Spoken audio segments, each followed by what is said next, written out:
first activity. Take some similar objects that you have in the house. I've taken 4 forks and placed it here, and I've taken a saucer. This is the distractor. Place it in the middle. You can take 4 bowls and a glass. You can take anything. Now ask your child to pick up the fork and give you. So, give me the fork.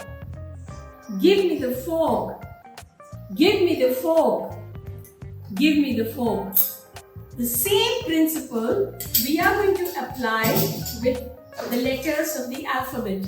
So if I want to teach A, I will write A and any other letter in a piece of paper.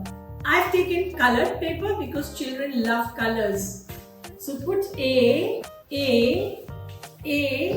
put a B in the middle and use the same color, otherwise the children will pick up according to the color. If I had taken all A's in one color and B in another color, children would have picked up according to the color. So take the same color. Now ask your child to pick up A.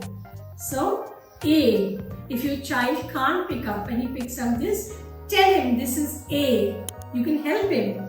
A. Now tell him to pick up the rest. So he looks around. A. You can do the same thing with the other letters of the alphabet. So you can do it with B. And you can put A in the middle. So this is the distractor. Now ask your child pick up B. And B. After this, if your child now knows A and B, you can use letter cards to arrange the letters of the alphabet.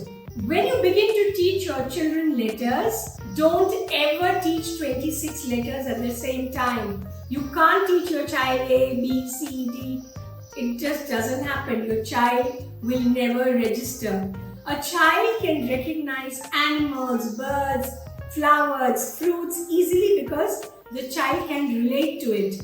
But letters are just symbols for him. He must have a good visual discrimination skill to understand the pattern of the letter. So we have done 2 letters, now put 2 letter cards, but not in order. Ask your child to pick up A. Your child picks up A. Pick up B. The child picks up B. Now tell him to arrange it. So he arranges A, B. Now we do the same thing with the letter C. Write C and put a distractor in the middle. Once he recognizes C, add C to this and ask him pick up B, pick up A, pick up C, and then tell him to arrange it. A, B, C. So go 1 letter at a time. Don't teach 10, 20 letters together. Do this, do that. Do this, do that.